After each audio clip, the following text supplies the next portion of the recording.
Start Global is a student-run initiative fostering entrepreneurship and technical advancement. Every year we organize a conference, Start Summit, in which students, founders, corporates and investors come together from all over Europe. Specifically for 2020, we decided to integrate the Start Summit with our Start Hack, bringing together the tech and business worlds. This would have resulted in over more than 3,500 participants. Tickets sold, speakers aligned, venues planned. Our team of 64 people had effectively prepared the summit to take off on the 19th of March. As soon as we recognized the threat of the COVID-19 for the Start Summit 2020, we began to evaluate the implications that this would have for our event. On February the 28th, the Swiss government announced a ban on events with more than 1,000 people. Our event clearly exceeded that. Different options were extensively discussed with the team. These included a continuation until further notice, a scaled-down version of the summit, or a complete cancellation. Torn between our responsibility to society and desire to finish what we started, we ultimately made the decision to cancel the event. Even though this was a difficult decision, the health and safety of everyone is our top priority. On Monday, following the announcement of the maximum allowance of people, we informed our partners and participants of the cancellation. It was hard for the team to drop everything we've worked on. One thing that has made it a bit easier on us is seeing that we did make the right decision after the escalation of sanctions to prevent the spread of COVID-19 globally. Now, with this challenge brought to the team, we choose to turn this into an opportunity. Through this, we will gain a better understanding of such critical choices, as this will not be the last time we face one. We will provide our Start community with an innovative platform for the direct exchange on the most pressing topics of today. The first series of virtual panel discussions will be initiating a dialogue on entrepreneurial solutions to the current COVID-19 situation. This platform would not only allow the display of most innovative thinking, but also provides an interface for openly addressing the complex implications. As a result, this first series of panel discussions will expand upon urgent decisions faced in these times of high uncertainty. A critical choice.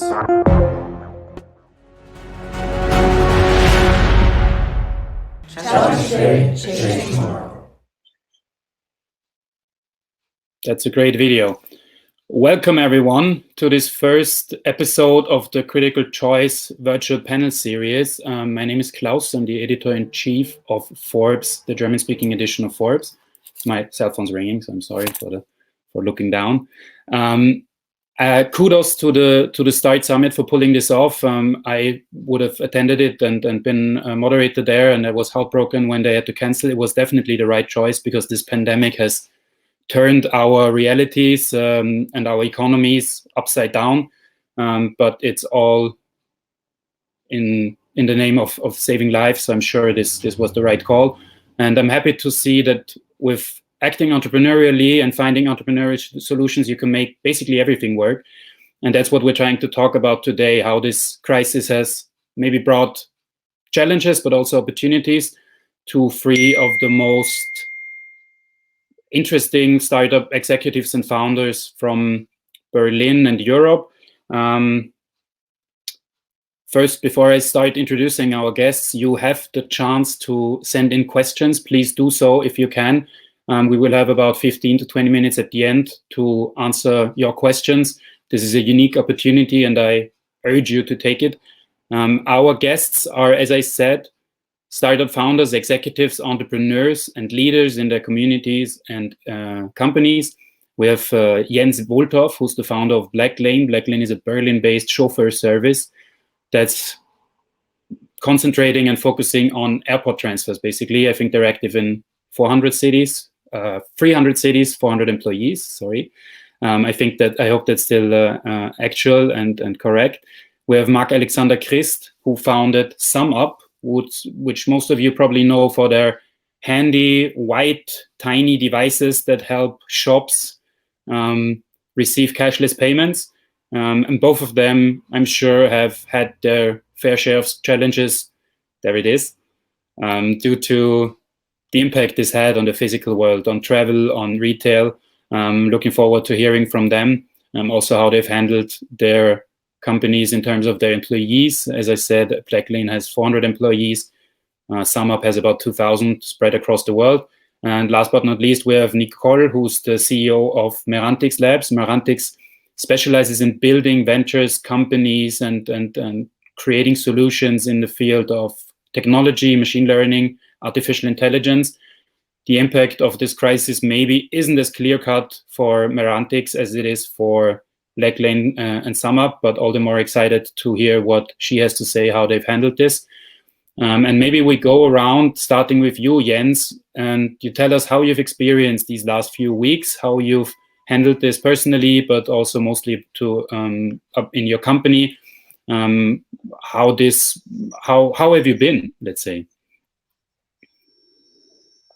Thank you very much for the introduction, Klaus. Hello, everybody. Thanks for the invitation as well. How did this all played out for Blacklane and all of our crew?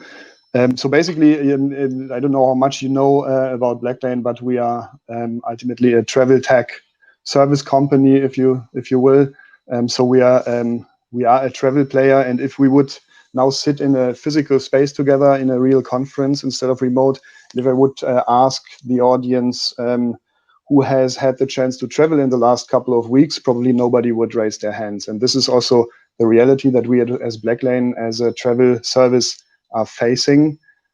So basically, in January, February, we had a great start into the year. We delivered double-digit million euro revenues per month, and then in the second half of March, basically it started to disappear more or less completely. Now, our business is very much bound to airline industry, very much bound to airport transfers, and therefore this is the reality that we had to face. We saw the early signs in China. Klaus, you mentioned we are available worldwide, so we could already sense that our Asian volume started to go down late February. And then in March, it started to hit our main market, Europe, followed then by very quickly also by our single largest market, the US. And then we obviously had to react. And we did react on multiple fronts. Like the most important one was what we call our crew. Our crew is not just the 400 Blacklaners that are employed within the firm and across our global offices, but also the tens of thousands of chauffeurs and concierges that we are working with as very close partners. So that consisted of course, sending people into home offices to protect their health. And I was actually amazed how quick and successful this was happening. So nowadays, all people are working from home. And nobody's in the offices. They are closed. We, of course, developed a lot of materials, also educated our people how to handle the situation, as well as our chauffeurs. We made sure that this crew is our main asset, that they are safe and sound. Because only if the Blacklaners and the chauffeurs are healthy, safe, happy, and well, we can also deliver the right services to our guests. And then, of course, we looked into how can we develop our product, how can we enhance our product to tap into some new revenue opportunities beyond just the pure airport business. Team was extremely productive, and we kicked off a lot of very interesting initiatives within a couple of days. It was really great to see. It made me super proud to see how productive we became and what spirit also developed. Thanks actually to the situation. And last and indeed also least, financial wise, that hasn't been indeed our third priority after the people and after the product, that we had to make sure that we are getting our cost base under control. If you don't have revenue, you don't have any margin, and even our pretty cost conscious, I would say, setup was not made up for such a situation. Marc, how has it been for you, for SumUp? How have the last few weeks treated you? You're a global company, even more employees than Blacklane has. Talk us through what you've experienced. It's very funny to listen to Jens talking, because our story is very similar to basically what they see. The first concern is definitely people first. So we actually decided to go everybody into home office. I think probably a week before this was the official case in Germany, somewhere in, let's say, mid-March, I think the 10th or 12th of March, and so on. And because we're relatively diversified, you mentioned earlier, we have 2,000 people in 15 different offices across the world. And then obviously some offices get it faster than other offices. The first couple of days, there are still people saying, okay, this is overdone. In our countries, we don't have this problem. And then a week later, they realize that it's even worse in that country than the other country. So it's very good to see basically signs and quickly roll them out across the world. So we basically put 2,000 people into home office pretty much overnight. We kind of announced the test for the first 48 hours, but it was pretty clear to everybody that this test is there to stay. And I'm here now in week 5, probably still testing. Works pretty well. And I actually honestly have to say we didn't see too much downtime or any loss of productivity in this. I actually have the feeling that everybody's working more and we achieve much more stuff there, which is pretty amazing. It's also slightly easier as a tech startup because we already set up to work more virtually and more remotely. And I was having a lot of fun in like the first real lockdown world when you spoke to like big banks or big consulting companies where they kind of said, yeah, and then our dial-in system is down because nobody counted on so many conference calls happening, which basically for us was much easier. But going back then, second concern after our own people is our merchants. And as you mentioned earlier, maybe who doesn't know us, we do card acceptance at the point of sale with a little machine like this. As it tells you, at the point of sale implies a merchant and a consumer at the point of sale. If everybody is home and locked down, guess what's not happening? You're not going to the point of sale, which means a lot of our merchants are suffering quite dramatically. And we see, depending on merchant segment, they're actually down by like 80% or so in terms of volume or locked down altogether. And we have like very, very small merchants, like micro and nano merchants that only do a couple of €1,000 in volume a month anyways. And now if you have to stay home and you cannot continue running your cafe or your small barber shop, that's for the first couple of weeks, people can stomach that. But as we go into month, this will become a pretty drastic drag on the environment. And also here, by being pretty nicely diversified internationally, we obviously saw clearly Italy were the first to go into lockdown, where all of a sudden volume Italy goes to 0. And then the week after, France followed. Germany was a little bit later. The UK was one of those countries that was not part of the world where Corona didn't exist. So they only went into lockdown in week 4. And then even more interesting when you look at Brazil, the US or Chile, where this effect kind of starts later, and then different countries recover differently, and we have a lot of learnings that we take from one country to the next country there. And then I don't want to steal too much of the introduction. Lastly, we do use this crisis quite a lot to roll out a lot of new products because our merchants change their behaviors as such because they stay at home. So we offer them many more remote products where you have like a mobile payment link where you can charge people over the distance. We rolled out an online store to a ton of merchants to basically allow them to pivot their business to sell online.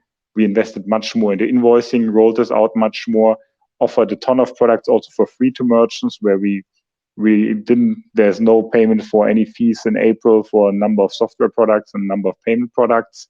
We also, because especially the biggest problem for merchants when they stay home is working capital. So we also started running a working capital product where we actually do merchant lending to basically help people get access to capital. And there are a couple of more initiatives that I'm happy to speak about later on if you want to ask on that one. I think that's it for an introduction and on the impact of Corona. Thank you, Marc. Nicole, as I said, for a venture builder that's active in AI, technology, machine learning, maybe It's not as clear cut, but I'm sure you've been affected. How was it for Merantix Labs? How have you experienced the last few days, weeks, the last month, basically? Yeah, hi Klaus, and thank you for having us. Yeah, I definitely, I think in the Merantix setup, so we're a company builder, and there are at the moment 3 portfolio companies. One is in the healthcare sector, one is in the automotive sector, and Labs is a service provider working both with external companies delivering machine learning solutions, and also very active on technical prototyping within the venture funnel of building more of these machine learning vertical companies. So for us also, it was kind of like, I would say, as a digital first company, we already implemented a lot of these digital friendly meetings and so on. It's a tech company, so we thought, oh, this is going to be easy. And actually, logistically, it has been quite easy for the employees to transit. We were also early. But I think one component that's really different, and I feel also this personally, to be quite honest, is the culture is also different if you're only online, right? So we had to put a lot of work into establishing, basically making sure our employees are safe, but also making sure mental sanity, right, and mental well-being is also taken care of. I mean, I at least see this for myself, that my energy level can fluctuate quite a bit, kind of missing this personal interaction, and I think that's been really one of our main concerns. So putting in like digital water coolers where there's always a coffee room, having digital team events and so on, right? I mean, it sounds small, but I mean, also, right, the setup of people is very different, right? Some people actually have families, they have totally different issues to maybe deal with homeschooling and taking care of kids than, you know, some people who are alone, maybe, you know, move to Berlin, have no family here immediately. So they're facing quite different, I would say, challenges, all of our employees. So yeah, I think that's been one of our main concerns. And I think the second concern obviously is staying in touch with our clients.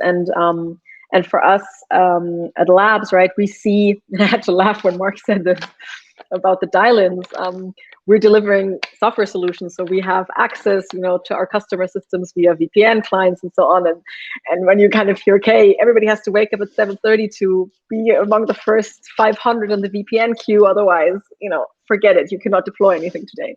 So I think, yeah, we're also seeing, I guess, some of the limitations of some of our industry partners in their digital setup and how they're also, I guess, struggling. But of course, largely speaking, I would say machine learning, and no matter at which venture stage you are, right, you're always reaching out to future customers or to existing customers. And of course, if you're in this innovation bucket, I would say, the response has been quite asymmetric. So some companies are saying, oh, this is very important, we want to get out of this, reinvent our business, become super digital. And others are just very busy doing a lot of other things, basically putting out fires, right? If you're like in the healthcare sector or maybe supply chain logistics, maybe you're just too busy, you don't actually have capacity. And then other sectors that are adversely affected, such as manufacturing or retail and so on, they might just not have people on staff anymore because they're in Kurzarbeit, right? So not really actually at the workplace anymore, but have been temporarily at least sort of let go. So yeah, I think it's not been a very clear picture, I would say. It's very, very, very incoherent how this is impacting us. I mean, we touched upon this in the opening statements, and thank you for those, but I really want to emphasize this again. The things, the decisions, the steps that a founder, an executive of a large company needs to take when she realizes that there is a crisis that's bigger than the company has ever seen, basically. Because I mean, Blacklane was founded in 2011, I think, SumUp 2012. So this is the biggest crisis that most startup founders have seen. Maybe Mark, asking you, what's the things that the executive team, that the founders, that the CEOs, that you take, what do you look at? How quickly are layoffs, sending people to Kurzarbeit, which means reducing their working hours? How does it work when you're in an executive of a startup company in these early days? What do you look at? So I think this is like the super important that you change strategy as fast as you can see the stuff. I would think if you look at traditional companies, it takes them a bit longer to do this stuff. For us, literally, I'm the CFO, and I'm not 100% sure, somewhere beginning of March, I spoke to some investment bank or some of our investors, and I kind of realized that this thing will be much more dramatic than everybody thought in the financial markets. And we basically turned around our strategy from full focus on growth and investment into growth, where we spent big marketing budgets into cash preservation and very much, I wouldn't say survival mode, but really like say being very diligent on how we spend money, switch off a lot of marketing campaigns, recalculate a new kind of cash preservation plan, see how long the money will last. Because let's be honest, if you look at the financial markets today, the fundraising, let's say, potential for the rest of 2020 is relatively bleak. So even if there is talk out there of the government supporting and there might be all kind of help packages, you're well advised to come up with a structure that allows you to survive on what you have as capital now for the next 12 months, or find a way to make this happen in one way or the other, or work this out with your employees. We're actually in a relatively happy, or let's say relatively safe environment where we can easily survive for the next 12 to 18 months on our cash that we have. But we definitely took a lot of measures. We didn't let anybody go, and I also, if I don't absolutely have to, I don't want to let anybody go in the crisis, because I think that's not how we treat people and how we want to value our employees. But we did decide to go into Kurzarbeit, actually pretty much across the board, across all locations, just in order to basically extend our runway and be safer to get through the crisis and come out of it stronger than we went into it. So I think in short, in a crisis like this, it's all about cash preservation. Jens, you mentioned that Blacklane has already been quite cost conscious, but that you still had to reduce a bit the cost. Look at them. How do you keep the balance between taking out costs when it's necessary, but at the same time keeping enough flesh on the bone, so to say, when things start up again, to be able to relatively easy go back to standard mode? How do you keep that balance when it comes to taking out cost? Well, first, I also want to echo what Marc said. Like you cannot plan for such an event, right? This is like a so-called black swan event, unexpected, and it hits you, and it all has hit us for the very first time in life, and hopefully also for the very last time in life. And then you are faced with this situation, and you need to decide what to do, and you need to be very fast in doing so. There's also no holy grail to it, right? Not this single truth and the secret sauce. So you, at least for us, it was also it's a moving target, right? That you are constantly trying to refocus on. Indeed, again, people was everything we were thinking about. If you are thinking about Blacklane as an organization, as a company, it is just a shell that hosts very talented people and provides business to a lot of chauffeurs in the world. So even saving cash or thinking about liquidity would only make sense if you have secured and put your crew into a safe spot first, right? So that was very clear from the earliest beginning. It's also echoing the strong culture of Blacklane, that this was the fundamental first principle. And then, of course, when you turn your attention, when you have checked this box that your team is at home in a safe place, that you have paid your partners, while actually we are not being paid by our partners, but at least we want to be the stronghold for our crew that they can rely on.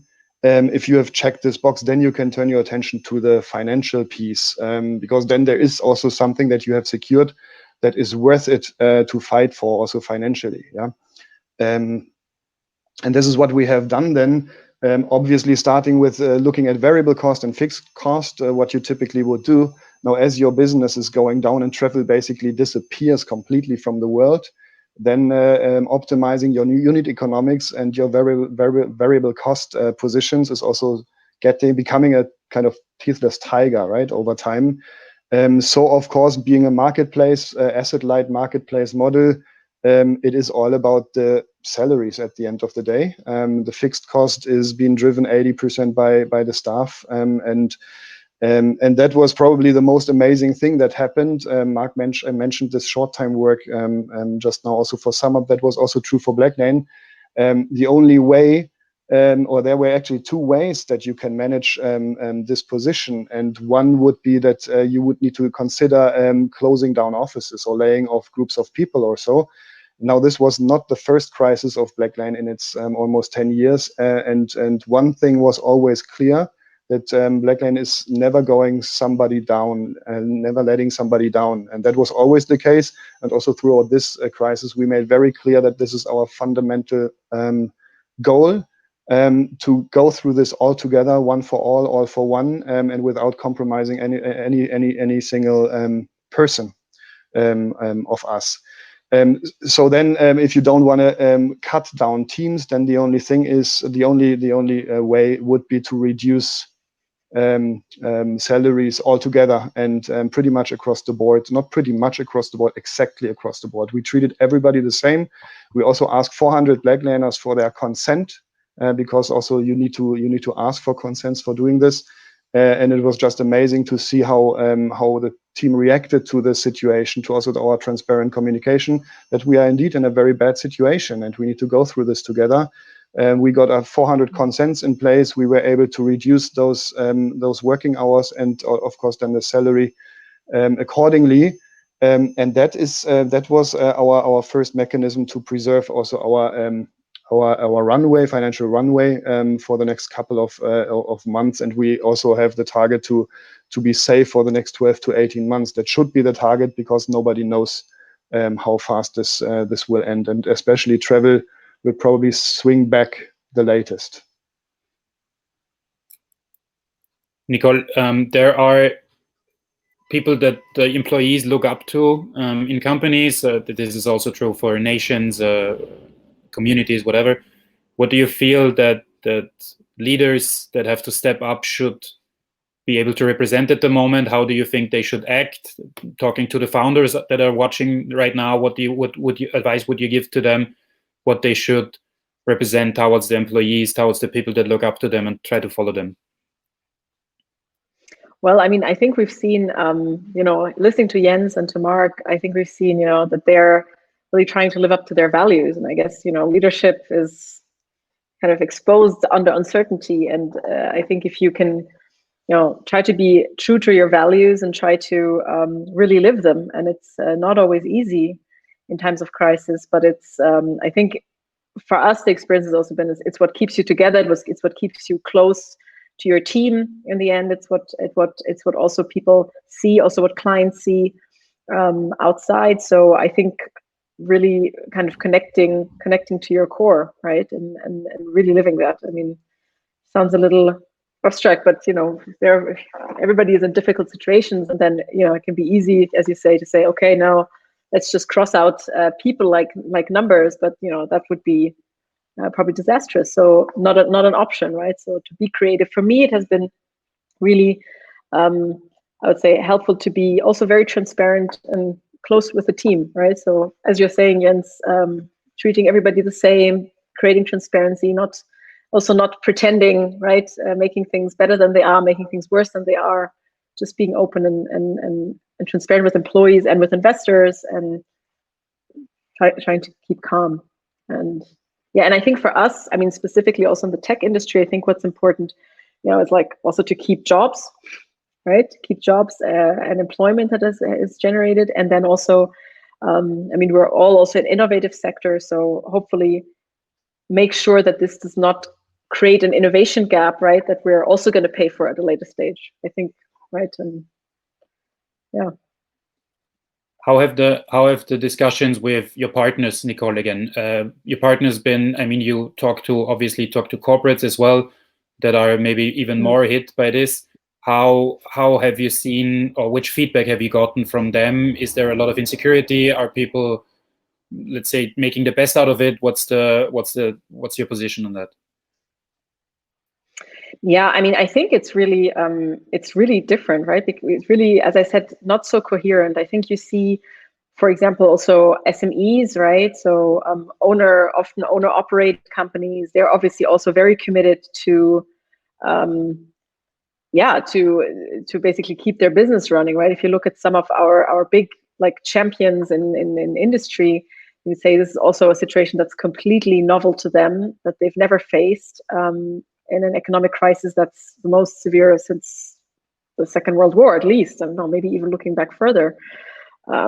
And I think there are different type of reaction patterns, I would say. Some are kind of like in shell shock, right? And some are actively kind of seeing this also as an opportunity to rebuild or change their business, right? I mean, trying to take this crisis in a way to sort of become more digital and maybe use this as a very painful, and obviously nobody's saying like, oh, this is great. I mean, I'm sometimes like a little bit sick, to be honest, to hear, oh, this is great, now everybody's going digital. I'm like, people are dying, so no, it's not. I would not be happy with a statement saying, yeah, this is great, right? But yeah, maybe at least seeing the silver lining of moving that agenda, and sometimes saying, okay, we thought it wasn't possible, look, we see this is possible, and pushing the agenda even further and reinventing your business in this time.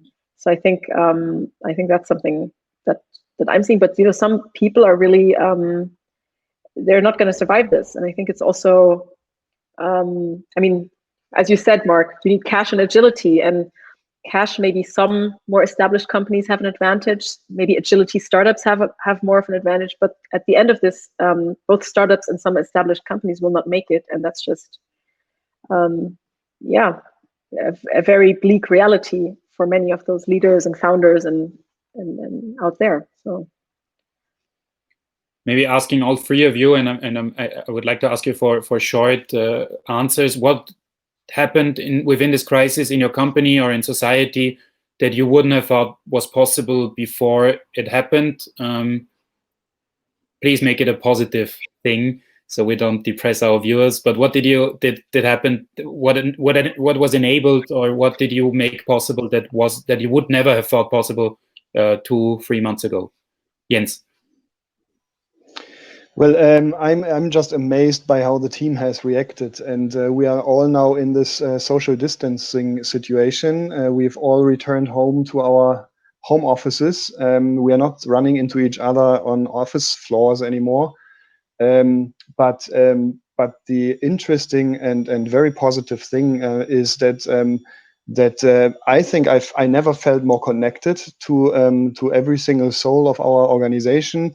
Across all the teams, we've never been more aligned with each other. Like communication, we always were kind of complaining about a lack of communication and why are those teams not knowing what these teams are doing, and all of that stuff that you typically are running into in a fast growth environment. Now, because of this situation, you are kind of forced to over communicate, to really align very carefully with each other, and you get a sense actually that the team has never been closer together, which is almost an irony because you've never been like physically more apart, but they have moved so close to each other, and the trust levels and care for each other has never been higher, and that is some really amazing thing that I've noticed. Nicole. Yeah, I agree. Actually, sorry. Yeah, I agree. Actually, on 3 levels. Personal level, I agree. It has also oddly led to us as a team getting to know each other better, right? Because we're also making a point in maybe communicating also more on various aspects. I think secondly, on an, let's say, tech industry level, I think it's great to see all these hackathons popping up, and really the tech community also asking, how can we be part of the solution, right? Often there's kind of this ambiguity towards technology. Oh, it might be a problem. It might be alienate us from kind of being humans. It might cause problems on societal level. Now we're really seeing it being part of the solution, and kind of German, European, worldwide hackathons taking place. I think that's really encouraging, and also at a very high speed. And then a third, I think on a like nationwide level, right? I think seeing doctors from Romania land in Italy and help there, seeing patients from France being treated in German hospitals and so on, which you have to know is usually not so easy, right? For doctor sort of, if you look at working laws, to kind of just cross the border and work somewhere else, maybe if you're in a, usually can be quite a hindrance. And sort of to see this spirit, I think, has been a very beautiful experience. And I think, yeah, kind of shows how it's bringing us together on different levels of society. Marc, what's your silver lining in this, or the thing that hasn't been possible before?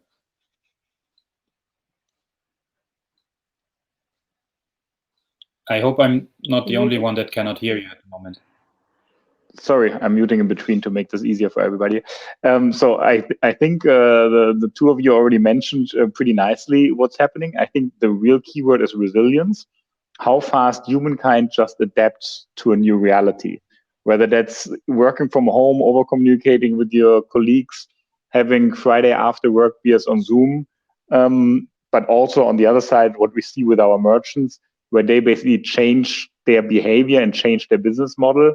As in, I don't know, I was running a restaurant last week, and this week I just opened my own catering or food delivery service. Or I was selling fruits in Brazil yesterday in the park, and now I'm selling masks because that's the next product that's selling. And we see a lot of business models being adapted and changed to the crisis. And that's pretty amazing to see, I would say. And also just all the stuff that hasn't been possible in the past. We also speak a lot to politicians or central banks, where there are now projects underway to help small merchants that literally before the crisis would have taken easy 9 to 12 months, where now people take decision within days or weeks, and everybody just chips in to make the best out of the situation. Before we go to the questions that are already coming in from the audience, which I would like to spend the last 20 minutes or so on, I think one interesting aspect, and I would like to ask you how you've dealt with this about your employees, is how people deal with being on lockdown mentally. How, I mean, if you live in this tech founder Instagram bubble where, you know, they do online yoga and everything is fine, that's one world, but a lot of people are struggling, especially those that are at home alone or have kids. How are you making sure that your employees don't burn out, aren't working endless hours, aren't killing themselves? Marc, maybe because you have the most employees in your companies, how are you making sure that people stay healthy? I was smiling about your comment on these nice transcendent founders that do online yoga and all of this stuff doesn't help them. I definitely feel for people with families, because when you have small kids at home and you tend to work in parallel, that is definitely quite, I think that's probably one of the toughest things out there. But also at the other end, where you're all by yourself in your small apartment and haven't really seen anybody or touched anybody in like weeks, it's just as hard. And I think in the end, it's just connecting to people, making sure that you reach out and have regular communication with everybody. And we also take a lot of care between ourselves, between the teams, to make sure that you speak to people, and communication is very much the solution to this. And this doesn't have to be face-to-face, but all kind of Zoom calls or virtual calls or WhatsApp calls work just as well. Jens, you have a few kids of your own at home. How are you making sure that you stay healthy, and how are you dealing with this at Blacklane? I must say I have 3 sons at home, and I must say I get along quite well with the situation. It has not been a problem for me yet, but that doesn't necessarily mean that's true for all Blacklaners, right? So what Marc said is actually is the right thing. We need to stay connected. It's all about care. It's making yourself available for individual one-on-ones as much as possible. Just being there and listening.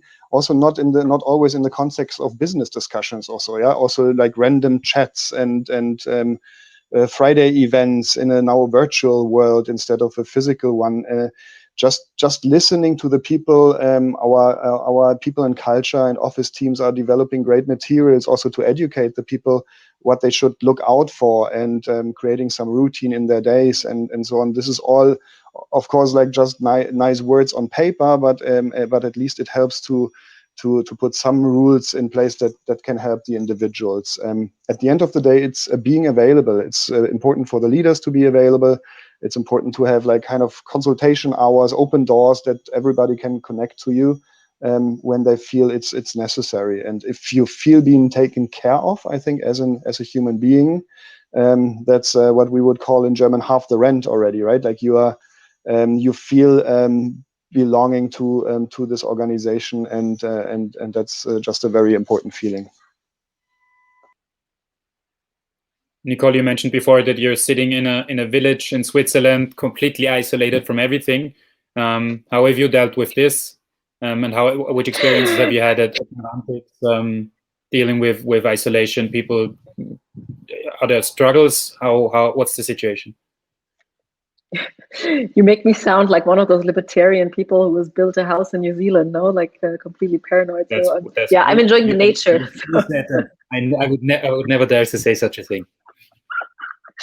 It's just a joke, but yeah. So I've actually chosen this, right, because it brings me closer to nature. I would otherwise be in the city center, and for me, I grew up in a village, so I know I respond really well to nature settings, and I think those are the two things. Maybe also at a Merantics level, we've learned it's connecting and deconnecting. So connecting to the different realities of our employees, connecting all the things that have been mentioned already. Really making sure you're there, but also deconnecting, because, for example, in our industry, right, coders and developers are actually really probably more productive in the setting than in an office setting where, you know, there are meetings and there are a lot of distractions and so on. At the end, like if you're in one room with your computer, you can get a lot of code done. So it's super important to also encourage people to deconnect, right? Because basically you wake up and, you know, you could just be in bed and already in your office, and that can also be kind of dangerous. So we're also encouraging, right, people to take some time off and not be available all the time, but kind of make a point, some ritual, right, that on a daily basis that kind of says, okay, work is done now, this is free time, and I can decompress now and do something else.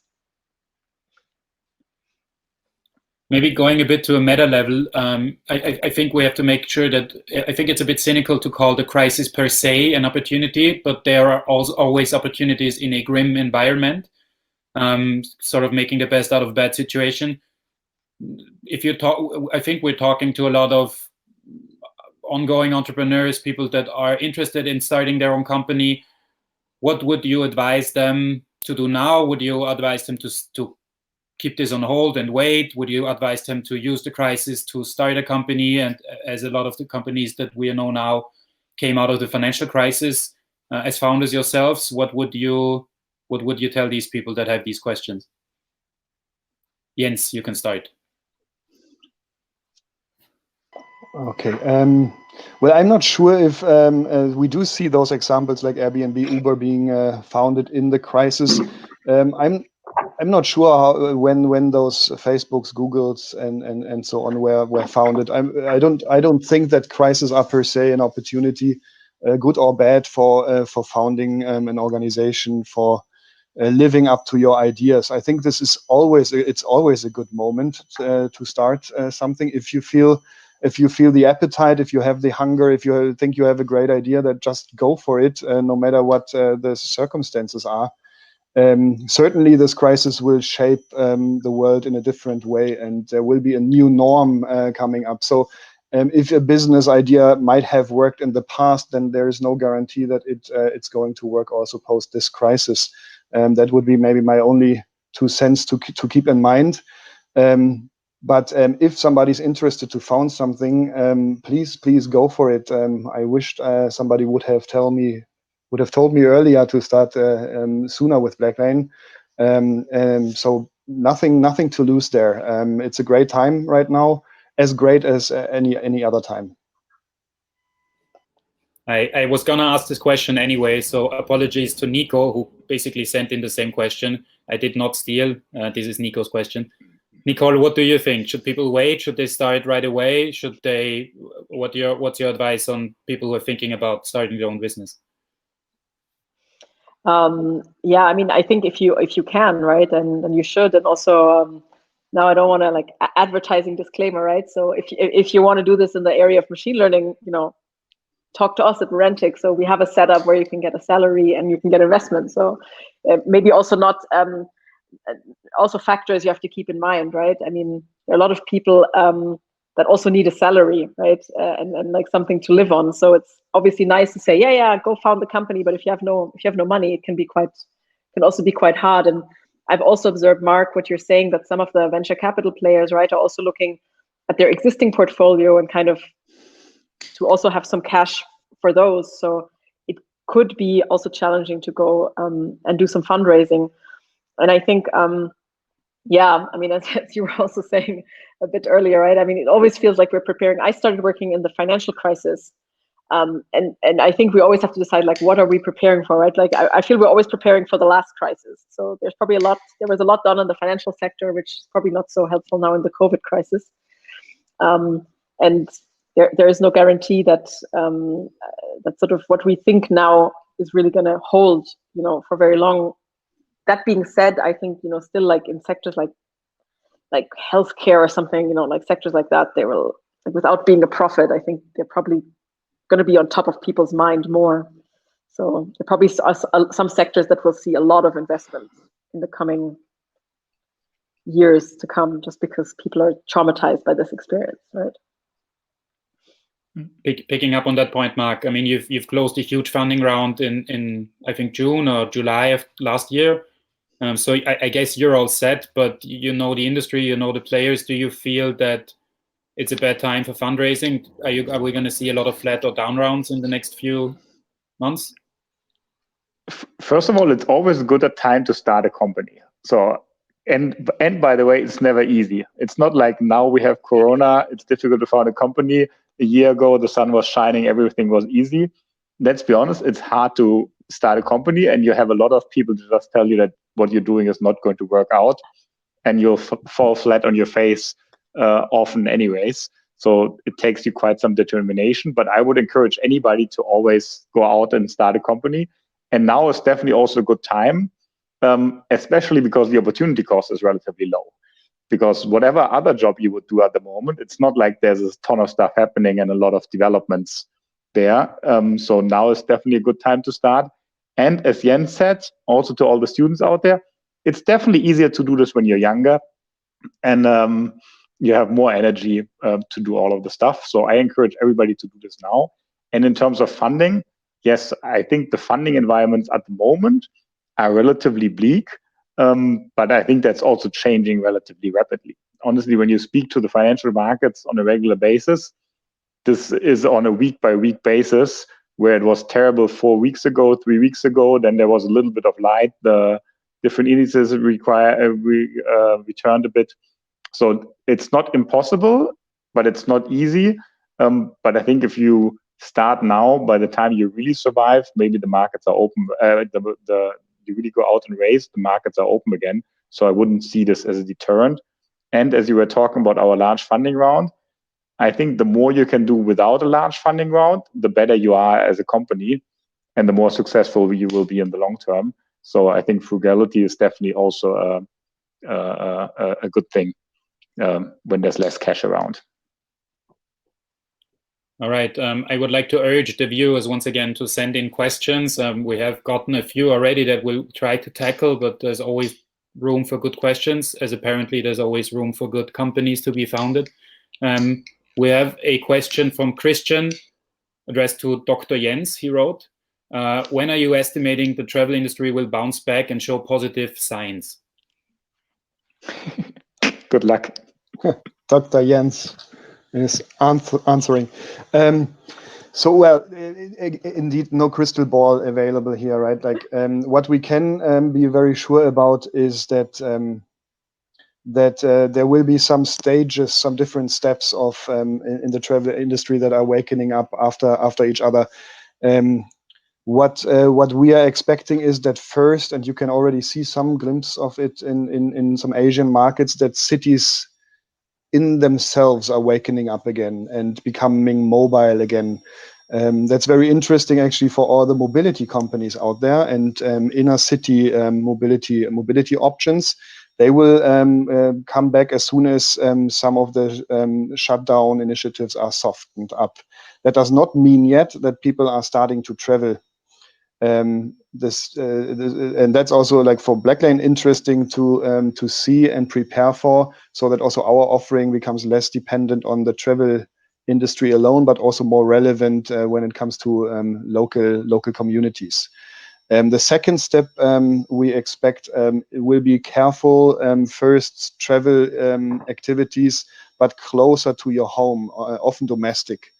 And that doesn't necessarily mean air travel, but also trains, or also even by car, long distance transfers, hopefully with Blacklane from one city to another, will be the first careful travel activities that we will see. I expect those things to happen in Q3 already, that we are seeing this starting from far east of this world over Middle East and Europe, and probably in the Americas it will come the latest.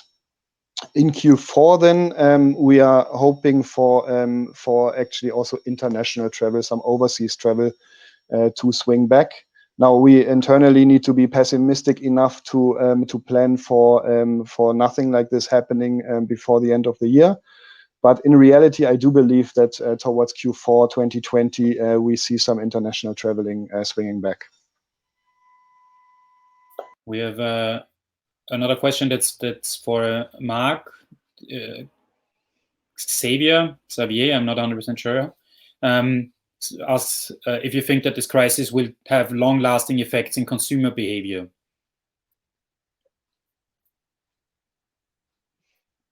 Marc is adjusting his setup. Marc, can you hear me? Now he can hear me again. Marc, are you there? Sorry, yes, I'm there and I can hear you. I was just at 1% battery and I didn't want to cut the conversation short. Now I'm all back. I think the crisis will definitely change user behavior, where people realize that you can do much more by staying at home, buy more online, do more, let's say, social encounters also online. So I think that it's not like we're changing the behaviors and all the old stuff you did before will die. So this will definitely continue, but I think there will be more new behavior going on in a more virtual world and a more disconnected world, I would say. There's another question which I quite like. Yeah, sure. Sorry. Can I jump on this, Klaus, as well? So I agree totally with Marc. I also also in the travel industry, I think there will be a new norm. It will not come back to where it was before the crisis. I would expect that people are indeed overthinking travel, thinking about travel, also business travel twice, if that is really necessary. And if it's essential, then they would rather vote for of course safer environment, cleaner environment, also a more sustainable environment, and that's another important fact. I think this is also a chance. And you can follow a lot of discussions in the communities around, is this crisis also a chance to kind of reset the way how we are seeing the world, what we are doing to the people and the planet? Is there a chance for a more sustainable restart after this?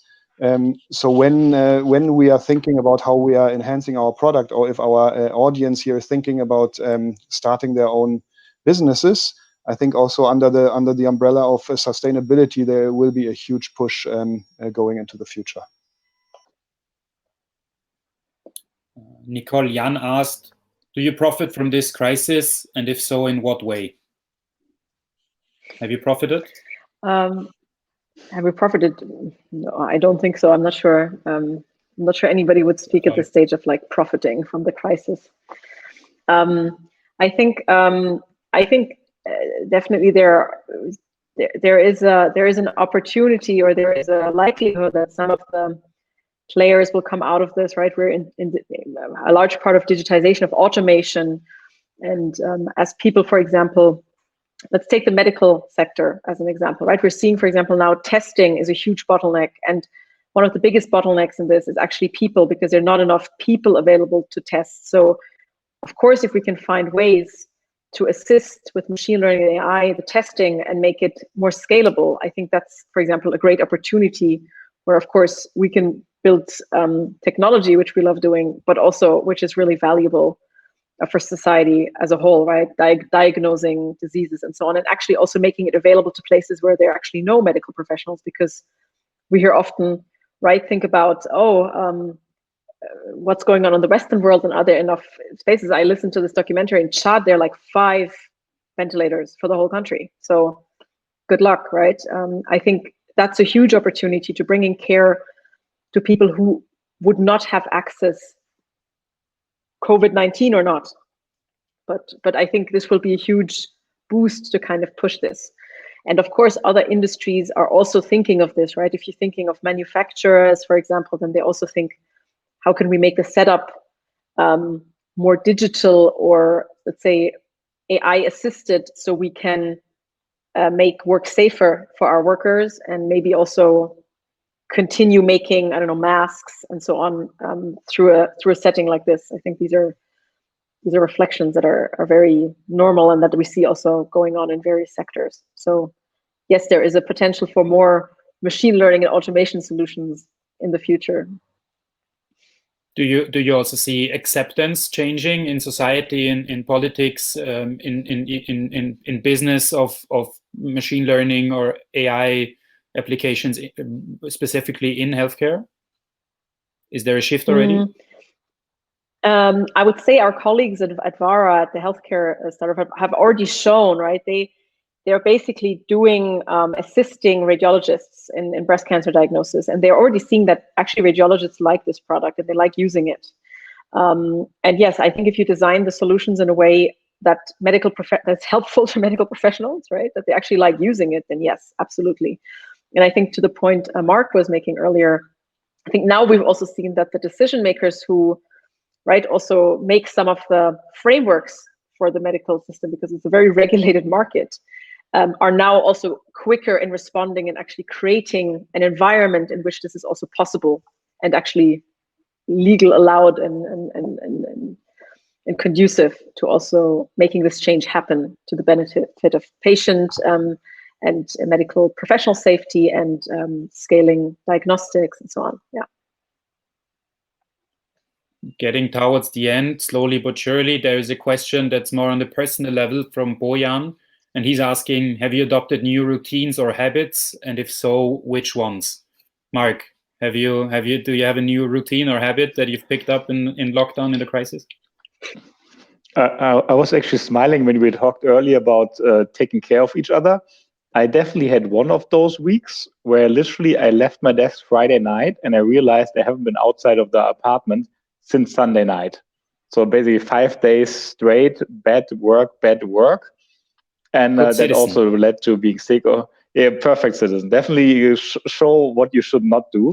So now I'm trying to at least, let's say, do sports every 2 days and try to leave the house to either take a run and walk around the block after work, or something like this, because otherwise you're pretty fast in being glued to the screen and just spend your time with your online friends. Nicole, what have you picked up? Which routine, which habit that you didn't have before? So although I love nature, I don't enjoy hiking that much, but I actually am hiking a lot these days. So every weekend out a few hours, because that's really energizing to me to spend time in the nature. And unfortunately, there are a lot of mountains here, so you spend time and you mostly go uphill, but that's, I can recommend it. It's great. You also often use cell phone reception, which is also helpful for the matter. And actually, it's not a new habit, because I've been eating for a number of decades now, but probably cooking more and making it a social ritual between not only me and my husband, but also in the family and so on, and kind of taking more care of, or more time preparing food and making it a social activity, I'd say. Oh, and poker. All right, Jens. Well, I do try to get out of the house and do try to walk around a little, but this is not really a new routine. It just kind of replaces my walk to the train station every morning and back. What is really new, actually, and surprised myself, is that I started to eat breakfast. I'm a no breakfast person, never did so, went straight into my day. And now I realized it really helps me. I must find something that breaks the mode between waking up and then starting to work on your desk. And I realized having a quick breakfast would exactly do this. I have also a thing that I started. I have no logical explanation for this, but I started taking only cold showers. I don't know why. I read it in a blog right at the beginning of the quarantine, and it stuck. It's not very nice. I'm not sure I would recommend it, but now I have to keep it until at least until the lockdown is lifted. Steve asks, Nicole, maybe starting with you. Students have a lot of free time right now. If you were a student, how would you spend this time, e.g. learning skills? Yeah, I mean, there are a lot of great online courses out there, right? So if there are any subject, and they're free right now, actually. A lot of the big platforms are doing this for free. I think, see, now I'm a little bit biased because I'm in this whole automation, Python, machine learning world. I think it's a skill that's definitely worth knowing, regardless of the basic domain you're going into, right? That you're interested in tourism, transportation, payment, or healthcare. So I think I would definitely spend time doing some of that. And yeah, I think or neuroscience, right? This could also be like neuroscience or computer science or any of those related skills, sort of, that we also hire from. I think that's super, super useful. But then, yeah, maybe prepare again for the travels, huh, Dr. Jens? Learn a new language, so you want to go travel there and connect again to more people. Starting to close this up, maybe let's do a final round, and you give our viewers a piece of advice. We've already started talking about, being entrepreneurial, getting entrepreneurial solutions in your life. What would you advise to young people starting their career in this uncertain times, finishing the studies, starting their first jobs or internships? Which piece of advice would you give to them? Jens, what do you say? Well, what I mentioned earlier is, especially if you have time now, learning and development certainly is key. But also, like, start to prep yourself for starting your own business if you are interested in doing so. My most important advice in this situation, I think, is like, keep up your optimism. Right, there is certainly an end to this. It's a brutally bad situation, but it's also very clear that it will be over at some point. Nobody knows when. But this is very important to keep in mind. Everything else would be really frustrating. So this helps up keeping up the spirit, and also gives you energy to keep on going. Marc, what's your piece of advice? +1 on the optimism. I was actually going to say I finished my studies in 2001. Many people don't remember anymore, but that was just the end of the .com bubble. And it was a similar dire situation, I would say. Although the health of the world was better, I think the job market was in a very similar phase. And when I actually came out of my studies, you either went into investment banking or in consulting, it seemed like, when you studied business. And I think these days I see a very valid third pillar in joining a startup or a young company. And usually I think you learn much more there. And it also makes you more likely to be able to start your own business afterwards. Or actually, if you have time, just start your own business right away. I love Nicole's provocation on all the different learning platforms, but I can tell you, you start your own business now, you learn a ton more in a much faster time. And even if you fail, it's a really well invested year of your life, because it makes you a much more valuable person, employee for the future, or a better second-time founder. So that's definitely a good thing to do. Nicole, final piece of advice to our viewers. I love this, Marc. You started in the .com bubble crisis. I started in the financial crisis, right? So you will start now in the COVID crisis. And I think the main message you already see here, right? You can go very different paths, and it will be fine, right? It will be fine. Just stick to what you like to do. And I would also encourage you, right? start, but I think what is a learning also to optimism is also humility, right? So things can go really well, and then something exogenous happens, and things can go really wrong, right? Or in a direction you haven't anticipated. So I think it can also teach you to be really humble, and I think that's a great learning, whichever career you choose, right? But especially also, Mark, as you said, in a startup, because it's hard and it's humbling at times. But optimism carries you through. So. All right. With that positive note, thank you so much for ending on a positive note, you three. Thank you to the speakers, especially thanks to all the viewers who've sent in questions and who've given us this hour of their lives. Thank you to Start Summit for making this happen. They are acting entrepreneurially themselves, which is kudos to them for not sticking their head into the sand, but making this happen. And there will be more of these talks. Please stay tuned to the Start website and the social media channels, and have a good night and a great rest of the lockdown and time after lockdown. Goodbye, everybody. Goodbye. Thank you from our side as well. Thanks. Bye. Thanks for organizing.